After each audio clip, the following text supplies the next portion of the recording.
إن الحمد لله نحمده ونستعينه ونستهديه ونستغفره ونعوذ بالله من شرور أنفسنا ومن سيئات أعمالنا من يهده الله فلا مضل له ومن يضلله فلا هادي له أشهد أن لا إله إلا الله وأشهد أن محمد رسول الله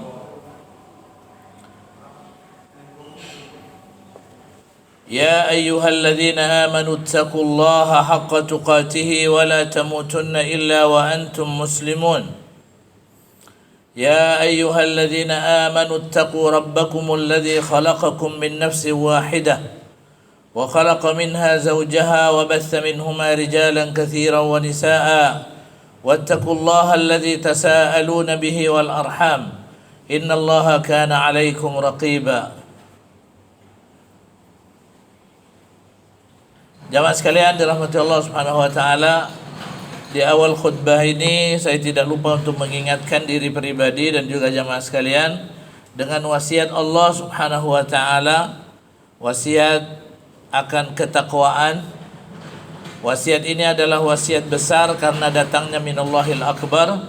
Wasiat ini besar karena diabadikan di dalam Al-Qur'an. Wasiat ini besar karena diberlakukan oleh Allah untuk umat yang pertama sampai umat yang terakhir. Allah berfirman, وَلَقَدْ وَصَّيْنَا الَّذِينَ أُوتُوا الْكِتَابَ مِنْ قَبْلِكُمْ وَإِيَّاكُمْ أَنِ اتَّقُوا اللَّهَ. Dan telah kami wasiatkan kepada umat-umat yang kami berikan kitab kepada mereka sebelum kalian, yaitu orang-orang Yahudi, umatnya Nabi Musa, orang-orang Nasrani, umatnya Nabi Isa, dan juga umat-umat yang lain yang Allah berikan kitab kepada mereka. Lalu Allah mengatakan wa iyyakum, dan juga kami wasiatkan kepada kalian, kepada kita umat Muhammad sallallahu alaihi wasallam. Apa wasiatnya? Wasiatnya cuma satu, anittaqullah, adalah kalian bertakwa kepada Allah Subhanahu wa taala. Oleh karenanya mari kita berdoa, mudah-mudahan Allah berikan kepada kita taufik, hidayah, sehingga kita bisa melaksanakan titah perintah Allah dan menjauhi cegah larangannya, karena inilah makna ketakwaan itu. Imtithalu awamirillah wa tinabu nawahihi, melaksanakan titah perintah Allah dan menjauhi cegah larangannya. Ketika Allah bercerita tentang surga dan kenikmatannya, yang kata Nabi, mala ainun ra'at wala udhunun sami'at wala khatara ala qalbi bashar, di mana kenikmatan itu tak pernah terlihat oleh mata, terdengar oleh telinga, terbersit di benak manusia. Allah mengatakan bahwa nikmat-nikmat itu uiddat lil muttaqin, disediakan untuk hamba-hamba Allah yang bertakwa. Oleh karena itu kita berdoa, mudah-mudahan kita yang ada di masjid ini, kemudian saudara-saudara kita di masjid lain, dan keluarga kita yang di rumah, istri kita, anak-anak kita, mudah-mudahan kelak di yaumil akhir akan Allah kumpulkan fi zumratil muttaqin, dalam kelompok hamba-hamba Allah yang bertakwa. Amin ya rabbal alamin. Jemaah sekalian dirahmati Allah Subhanahu wa taala, siang hari ini sedikit saya akan berbicara tentang satu sifat, di mana sifat ini ada hubungannya yang erat dengan kesempurnaan iman kita. Sifat ini adalah sifatul amanah. Sifat amanah ini erat sekali hubungannya dengan kesempurnaan iman. Karena Nabi SAW bersabda, la imana liman la amanata lahu. Jadi tak ada iman yang sempurna bagi orang yang tidak amanah. Orang yang gak punya amanah itu gak akan pernah imannya itu sempurna. Salah satu di antara unsur yang bisa menyempurnakan keimanan itu adalah orang punya sifat amanah. Dan apa amanah itu jamaah sekalian? Amanah itu adalah semua bentuk kewajiban yang dibebankan kepada setiap muslim, dan itu harus dilakukan dan nanti akan dipertanggungjawabkan di hadapan Allah Subhanahu wa taala, baik itu yang ada hubungannya dengan urusan agama seperti ibadah kita, sholat kita dan lain, atau hubungannya dengan urusan dunia. Karena tugas dan kewajiban kita ketika kita hidup di dunia bukan hanya melulu beribadah, ada urusan-urusan keduniaan yang menjadi kewajiban untuk kita bisa lakukan. Ketika kita bekerja di toko, ada kewajiban yang harus dilakukan. Kalau kita menjadi karyawan, ada kewajiban yang harus kita lakukan. Lah, jemaah sekalian dirahmati Allah Subhanahu wa taala, jadi amanah itu maknanya begitu luas. Baik itu kata para ulama qaulan au fi'lan. Baik itu berupa tindakan atau ucapan. Masyaallah muslimin rahimakumullah, makanya para ulama mengatakan bahwa adaul amanah ini bukanlah sesuatu yang mudah. Tapi pertanyaannya, apa sih amalan yang bisa menjadikan seseorang itu punya kekuatan untuk bisa melaksanakan semua tugas, baik itu yang ada hubungannya dengan agama atau ada hubungannya dengan pekerjaan kita di dunia? Adakah amalan yang bisa menjadikan kita punya kekuatan melaksanakan amanah ini? Ada, jemaah sekalian. Di antara amalan itu adalah al-ikhlas, keikhlasan, ketulusan di dalam beramal. Ikhlas itu maknanya jemaah sekalian bukanlah tanpa pamrih. Maka keliru kalau ada orang mengatakan ikhlas itu tanpa pamrih atau ikhlas gitu kan, atau apa namanya rela gitu, enggak ya. Ikhlas itu dari bahasa Arab akhlasa yukhlisu ikhlasan. Dia adalah bentuk jeren dari kata kerja akhlasa yukhlisu. Akhlasa yukhlisu maknanya memurnikan. Fa ikhlas karena dia bentuk jeren adalah pemurnian. Sesuatu itu akan dikatakan murni kalau dia tidak mengandung unsur yang lainnya. Air ini air murni karena kita tidak tambahkan teh, gula, atau kopi dan lain semacamnya. Lah, sebuah amalan itu akan dikatakan mengandung unsur ikhlas kalau tujuannya adalah Allah Subhanahu wa taala, mengharapkan keridhaannya, Allah yang nyuruh. Itu sebenarnya makna dari keikhlasan. Jemaah sekalian rahmati Allah Subhanahu wa taala, keikhlasan ini sesuatu yang harus tidak harus ada dalam semua pekerjaan yang kita lakukan. Dan dia adalah energi yang begitu kuat yang menjadikan seseorang mampu untuk menanggung beban pekerjaan, baik itu yang ada hubungannya dengan agama seperti ibadah atau tugas-tugas dan kewajiban dalam urusan dunia kita. Kenapa jemaah sekalian? Yang pertama, karena kita tahu salah satu di antara keutamaan ikhlas itu menjadikan amal kita itu diterima oleh Allah Subhanahu wa taala. Jadi ada unsur yang harus terpenuhi agar amal itu diterima. Kita ini gini, Allah Subhanahu wa taala ciptakan kita 24 jam. Allah katakan wa ma khalaqtul jinna wal insa illa liya'budun. Allah tidak menciptakan kamu jin dan manusia itu kecuali untuk beribadah. Kalau Allah berikan kita 24 jam, maka 24 jam itu seharusnya ibadah. Tapi nggak mungkin, jemaah sekalian, tidak mungkin 24 jam kita berada di atas sejadah, tilawah Quran, baca zikir dan lain, nggak mungkin. Maka para ulama mengatakan yang dimaksud dengan ibadah ini adalah semua amalan, baik itu bentuknya sikap atau ucapan yang dicintai dan diridhoi oleh Allah Subhanahu wa taala, yang dilakukan karena mengharapkan keridhaan Allah Subhanahu wa taala, maka semuanya akan berubah dan bernilai menjadi ibadah. Maka istri kita ketika memasak nasi di rumah, beres-beres rumah, mengajarin anak-anak kita yang sekolah karena musimnya daring sekarang, itu adalah amalan yang dicintai dan diridhoi oleh Allah Subhanahu wa taala. Maka itu akan berubah menjadi nilainya menjadi ibadah. Bapak-bapak yang bekerja mencari harta dan lain semacamnya, itu semuanya mencari karunia Allah yang halal, itu adalah perintah Allah Subhanahu wa taala. dan itu dicintai dan diridhai oleh Allah Subhanahu wa taala. Kalau itu dilakukan dengan tulus, dengan ikhlas, dia akan berubah menjadi ibadah. Bukan hanya sekedar sholat, puasa, zakat, tilawah Quran, zikir dan lain sebagainya. Bukan hanya itu.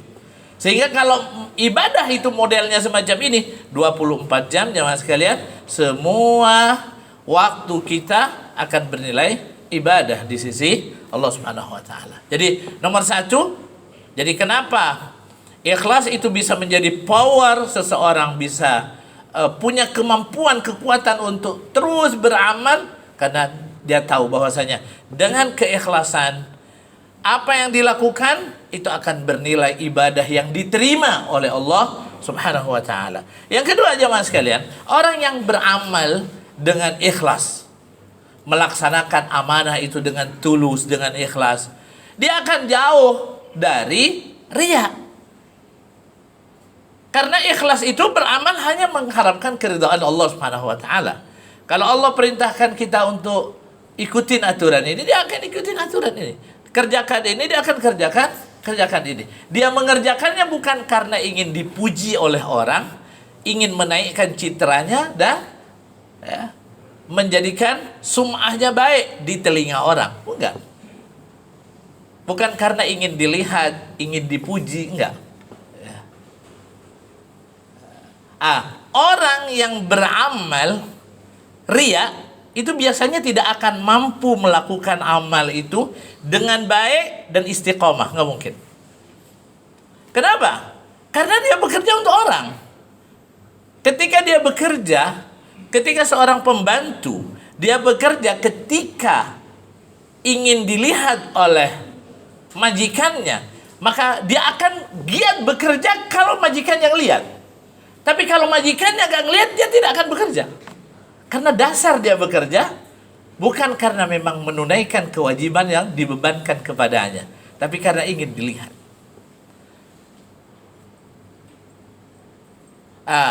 Biasanya orang seperti ini tidak akan istiqomah. Dia tidak akan punya kemampuan untuk bisa istiqomah. Jadi yang ketiga ini jemaah sekalian, orang akan punya istiqomah tuh, ya. Kalau dia bekerja ikhlas karena Allah Subhanahu wa taala, dia akan istiqomah. Mau orang memperhatikan dia, tidak memperhatikan dia, apakah ada CCTV misalnya yang ngerekam dia atau tidak ada, sama saja. Dia akan tetap jujur, karena jujurnya bukan karena sekedar dia dipantau, enggak, tapi karena ini memang diperintahkan oleh agama dan saya harus dengan ikhlas, dengan tulus melaksanakannya. Jadi ini jemaah sekalian, dia adalah kekuatan yang luar biasa. Ya. Orang yang beramal ikhlas karena Allah Subhanahu wa taala, dia akan punya energi, dia punya kekuatan untuk melampaui dan menghadapi semua kesulitan. Dan dia yakin bahwa Allah Subhanahu wa taala akan memberikan pertolongan kepada dia. Jadi kalau ada orang yang beramal ikhlas lillahi ta'ala, kemudian dalam amalnya, dalam melakukan itu dia mendapatkan kesulitan, dia akan hadapi karena dia yakin Allah Subhanahu wa taala yang memerintahkan untuk berlaku ikhlas, berlaku tulus seperti itu, tidak akan membiarkan dia berada dalam kesulitan. Jamaah sekalian, Nabi SAW ketika melaksanakan amanah dakwah itu berat. Banyak tantangan yang dihadapi. Apa yang bisa menjadikan Nabi SAW kuat dan mampu menghadapi itu semua? Keikhlasan. Kalau beliau tidak ikhlas, dia bekerja hanya karena orang dan lain semacamnya. Ketika nggak ada yang ikutnya, biarlah. Tapi enggak. Dia beramal karena Allah Subhanahu wa taala. Orang mau menerima, orang mau menolak. Ketika Nabi SAW datang ke Taif saat berdakwah 10 hari, beliau tidak disambut, tapi disambit. Ketika pulang, kondisinya berdarah-darah. Apa kata Nabi SAW? Ya Allah, asal engkau tidak murka kepadaku, aku cuekin aja mereka, nggak jadi masalah. Tapi ternyata jemaah sekalian, ini yang menjadikan Allah Subhanahu wa taala memberikan pertolongan akhirnya kepada Nabi. Sukses dalam bekerja, sukses dalam beramal. Buktinya apa? Nabi berdakwah 13 tahun di kota Makkah, jemaah sekalian. Orang-orang yang hijrah ke Madinah paling hitungannya ratusan saja, jemaah sekalian. Mungkin sekitar 400, 500, ya, mungkin 600, dengan sebahagian sahabat yang sudah hijrah ke Habasyah misalnya. Jumlah mereka nggak banyak, hanya ratusan orang. Tapi tahu, ketika Nabi SAW terus dengan tulus melaksanakan amal dakwah itu, tugas dan amanah yang Allah bebankan kepada beliau, ya, beliau tetap istiqamah, mohon pertolongan kepada Allah Subhanahu wa taala, dan Allah memang tidak akan membiarkan dia. Allah tidak akan membiarkan orang yang dengan tulus melaksanakan tugasnya. Hasilnya apa jemaah sekalian? Di tahun terakhir ketika Nabi SAW ingin melaksanakan haji, dan Nabi itu haji disebut dengan haji wada karena setelah selesai haji 2 bulan setelah itu Nabi meninggal. Dzulhijjah Nabi haji, kemudian balik lagi ke Madinah di bulan Muharram, Safar, Rabiul Awal meninggal. Ketika Nabi akan melaksanakan haji, Nabi mengumumkan, tahun ini aku akan berangkat haji. Padahal haji sudah diwajibkan 4 tahun sebelumnya, tapi yang berangkat hanya delegasi sahabat-sahabat aja. Nabi enggak. Tahun terakhir Nabi berhaji. Lalu Nabi mengatakan, siapa yang ingin ikut bersamaku, tunggu di sini. Kalau sekarang disebut dengan Bir Ali. Tunggu di Dzul Hulaifah. Semuanya ngumpul di situ. Berangkatlah bersama Nabi SAW kaum muslimin dari kota Madinah. Berapa, coba bayangkan, berapa jumlah mereka yang ikut bersama Nabi? Ini belum semuanya tapi ya, sebahagian saja. Tapi jumlahnya sudah mencengangkan. Berapa jumlah mereka? Lebih dari 124.000. Dari hanya ratusan orang. Itulah sebuah, dan ini belum lagi kaum muslimin yang ada di kota Makkah. 124.000 itu belum semuanya, masih ada yang tidak ikut. Mereka yang sudah tua, wanita-wanita, banyak yang gak ikut. Lah inilah jemaah sekalian, sebuah amalan yang kalau itu dilakukan, amanah itu dilakukan dengan keikhlasan, maka dia akan melahirkan energi untuk melakukannya dengan baik, ya, karena dia merasa Allah Subhanahu wa taala yang memerintahkan itu.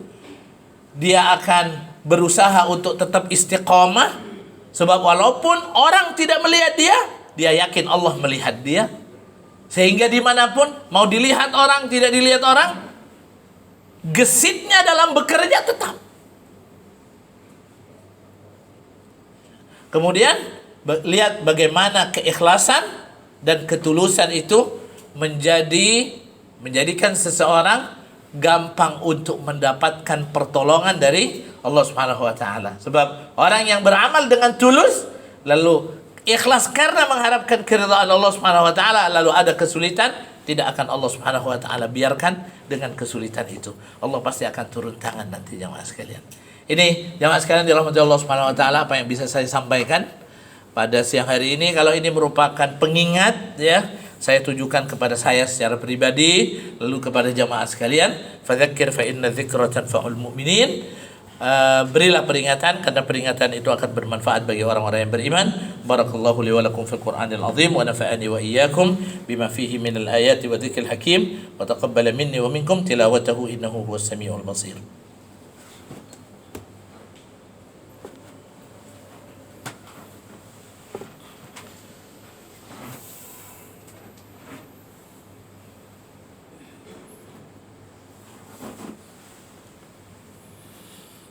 الحمد لله غافر الذنب قابل التوب شديد العقاب ذي الطول لا إله إلا هو إليه المصير أشهد أن لا إله إلا الله وأشهد أن محمد رسول الله عباد الله اتقوا الله حق تقاته ولا تموتن إلا وأنتم مسلمون واعلموا أن الله تعالى قال في كتابه الكريم إن الله وملائكته يصلون على النبي يا أيها الذين آمنوا صلوا عليه وسلموا تسليما اللهم صل على محمد وعلى آل محمد كما صليت على إبراهيم وعلى آل إبراهيم في العالمين إنك حميد مجيد اللهم اغفر للمسلمين والمسلمات والمؤمنين والمؤمنات الأحياء منهم والأموات إنك سميع قريب مجيب الدعوات ربنا ظلمنا أنفسنا وإن لم تغفر لنا وترحمنا لنكونن من الخاسرين اللهم بارك لنا في شعبان وبلغنا رمضان اللهم بارك لنا في شعبان وبلغنا رمضان اللهم بارك لنا في شعبان وبلغنا رمضان ربنا آتنا في الدنيا حسنة وفي الآخرة حسنة وقنا عذاب النار وصلى الله على نبينا محمد وعلى آله وصحبه وسلم والحمد لله رب العالمين وأقم الصلاة.